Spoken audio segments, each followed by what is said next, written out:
Hi hello అండి, ఎలా ఉన్నారు? నేనైతే చాలా చాలా బాగున్నాను. మీరందరూ కూడా బాగుండాలని మనస్ఫూర్తిగా కోరుకుంటున్నాను. సుగుణ వంటింటికి స్వాగతం. ఈ రోజు అయితే నేను పుదీనాతో అద్దిరిపోయే ఫ్లేవర్ గా ఉండే రైస్ అయితే చేయబోతున్నాను. పుదీనా రైస్ అది ఏ విధంగా తయారు చేసుకోవాలో చూసేద్దాం.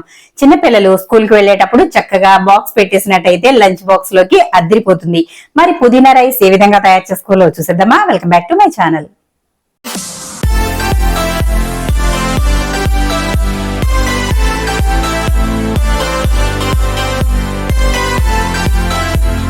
ముందైతే స్టవ్ వెలిగించి నేను గిన్నె అయితే పెట్టేశాను. ఇప్పుడు ఇందులో కొంచెం ఆయిల్ అయితే వేసేసుకుందాం. రైస్ కి సరిపడా ఆయిల్ అయితే వేసుకుంటున్నాను. ఇంత వేసుకుంటే సరిపోతుంది, అంటే ఒక 4 స్పూన్ల వరకు ఆయిల్ వేసుకుంటే సరిపోతుంది. ఇప్పుడు ఈ ఆయిల్ కొంచెం వేడవనిద్దాం. ఆ తర్వాత ఆయిల్ కాగిన తర్వాత ఇప్పుడైతే మనం ఉల్లిపాయలు వేసేసుకుందాం. నేను ఇక్కడ చిన్న చిన్న ఉల్లిపాయలు 2 అయితే కట్ చేసుకున్నాను.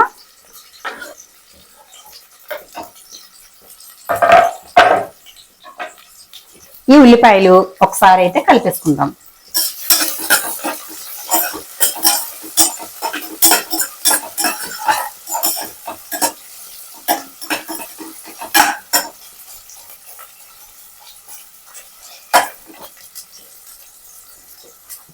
ఇది చిన్న మంట మీద ఇలాగే కొంచెం వేగనిద్దాం.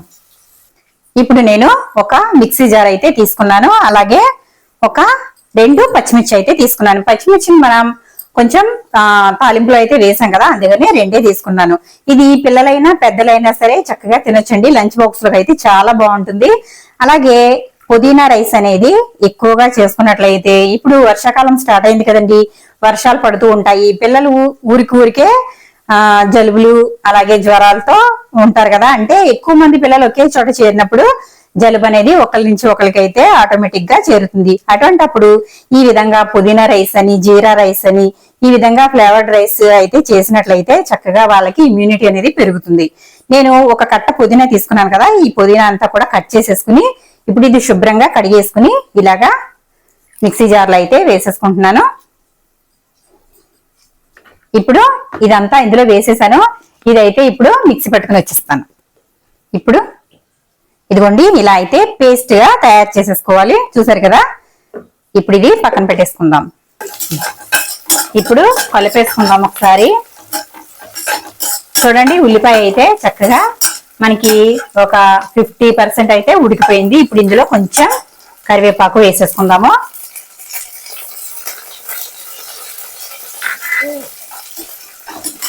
ఇది కూడా ఒకసారి బాగా కలిపేసుకోవాలి.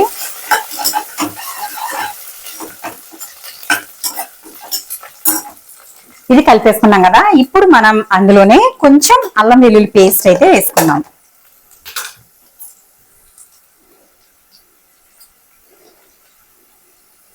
ఒకవేళ మీరు లంచ్ బాక్స్ లో చేస్తున్నట్లయితే మీకు పిల్లలు ఎంత తింటారో చూసి దానిని బట్టి వేయండి. నేనైతే మామూలుగానే తయారు చేస్తున్నాను. చూసారు కదా, 1.5 స్పూన్ అయితే వేసాను.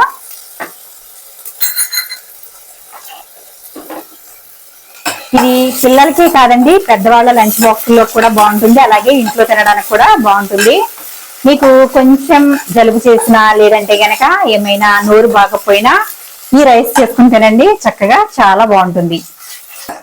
ఇప్పుడు ఒకసారి కలిపేసుకుందామా. అల్లం వెల్లుల్లి పేస్ట్ అయితే చక్కగా వేగిపోయింది. ఇదిగోండి, మనకి ఇదంతా వేగిపోయింది కదా. ఇప్పుడైతే మనం తీసుకున్న పుదీనా పేస్ట్ అయితే ఏదైతే ఉందో అది ఇందులో వేసేసుకుందాం. పుదీనా ఎంత గ్రీన్ గా ఉంటుందండి, కానీ ఇది మిక్సీ పట్టిన కొంచెం చేతితో నలిపిన బ్లాక్ కలర్ లోకి వచ్చేస్తుంది కదా, అదేంటో అర్థం కాదు. పుదీనా అయితే పేస్ట్ అయితే ఇందులో వేసాను. ఇందులో చాలా అయితే ఉంది కదా, కొంచెం వాటర్ వేసుకుని ఇందులో వేసుకుందాం.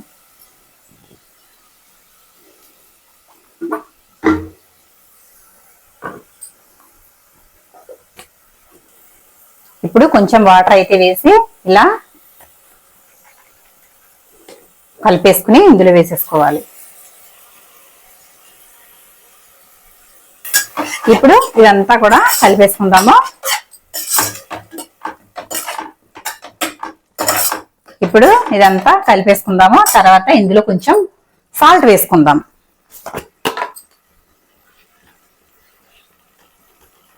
ఇదిగోండి, మన రైస్ని బట్టి సాల్ట్ అయితే వేసుకోవాలి. నేను ఇక్కడ 1.5 స్పూన్ అయితే వేస్తున్నాను. అలాగే చిటికెడు పసుపు వేసుకుందాం.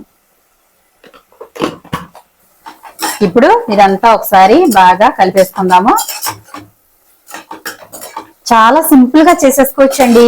కొత్తిమీర రైస్, అలాగే పుదీనా రైస్, ఇంకా కరివేపాకు రైస్, ఇవన్నీ కూడా చాలా సింపుల్ గా తయారు చేసేసుకోవచ్చు. మార్నింగ్ టైంలో హడావిడి లేకుండా రైస్ వండుకుని ఇలాంటివి చేసి బాక్స్ లో పెట్టేస్తే చక్కగా తినేస్తారు. అలాగే పొటాటో రైస్, ఇవన్నీ కూడా చక్కగా చాలా బాగుంటాయి. సింపుల్ గా లంచ్ బాక్స్ లో అయితే బాగుంటాయి. ఇది ఇలా బాగా కలిపేసుకోవాలి. ఇప్పుడైతే మనం తీసుకున్న రైస్ వేసేసుకుందాం. రైస్ వేసుకునే ముందు నేనైతే ఇక్కడ చెక్క, లవంగ, యాలకులు పౌడర్ అయితే వేస్తున్నాను.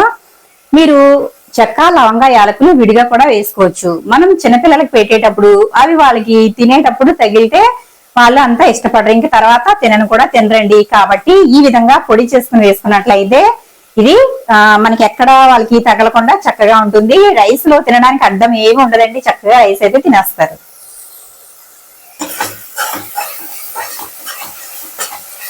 ఇలా ఒకసారి కలిపేసుకున్న తర్వాత మంట చిన్నగా పెట్టుకున్నాను. ఆ తర్వాత ఇంత మాత్రం వేసుకోవాలి. ఇది గరం మసాలా, అంటే చెక్క, లవంగ, యాలకులు అంత వేసుకుంటే సరిపోతుంది. మరీ ఎక్కువ ఫ్లేవర్ ఉన్నా కూడా ఇంకా మనకి అది మసాలా ఫ్లేవర్ అయితే వచ్చేస్తుంది కాబట్టి మరీ ఎక్కువగా వేసుకోకూడదు. ఇప్పుడు రైస్ నేను వేడివేడిగా వండేసిన తర్వాత దీనిని పక్కకైతే తీసి పెట్టాను. ఎందుకంటే ఇది కొంచెం చల్లారితే రైస్ అనేది మనకి పొడి పొడిలాడుతూ ఉంటుంది. మనం గిన్నెలో అలాగే ఉంచేసినట్లయితే ముద్దగా ఉంటుంది. కాబట్టి ఇలా నేను గిన్నెలోకి అయితే వేసేసుకున్నాను. ఇప్పుడు ఇది ఇందులో వేసేసుకుందాం.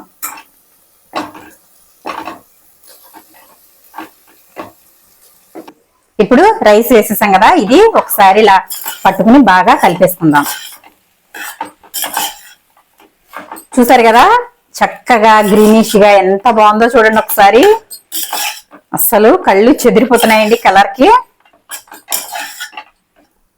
ఇప్పుడు మొత్తం ఇది బాగా కలిపేసుకున్నాను.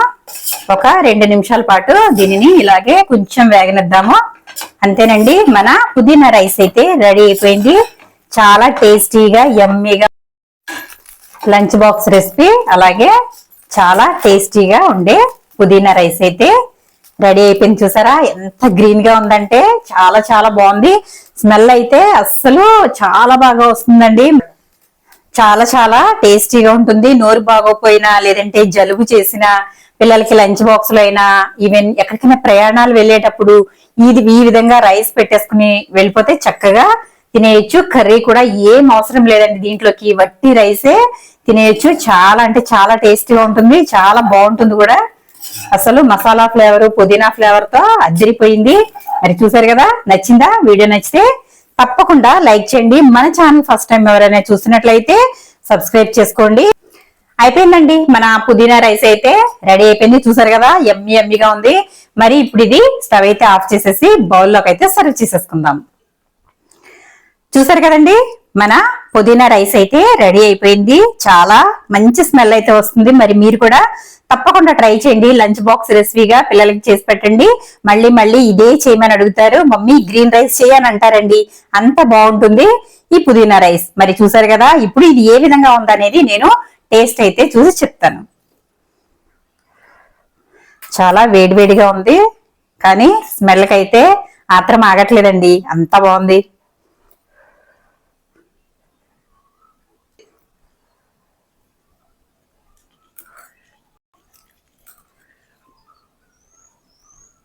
టేస్ట్ అయితే నెక్స్ట్ లెవెల్ అండి, చాలా అంటే చాలా బాగుంది. మీరు కూడా తప్పకుండా ట్రై చేయండి. మసాలాలు ఏమీ లేకుండా చక్కగా చాలా సాఫ్ట్ గా, అలాగే టేస్టీగా ఉంది. మరి వీడియో నచ్చిందా? నచ్చితే కనుక లైక్ చేయండి, షేర్ చేయండి, సబ్స్క్రైబ్ చేయండి.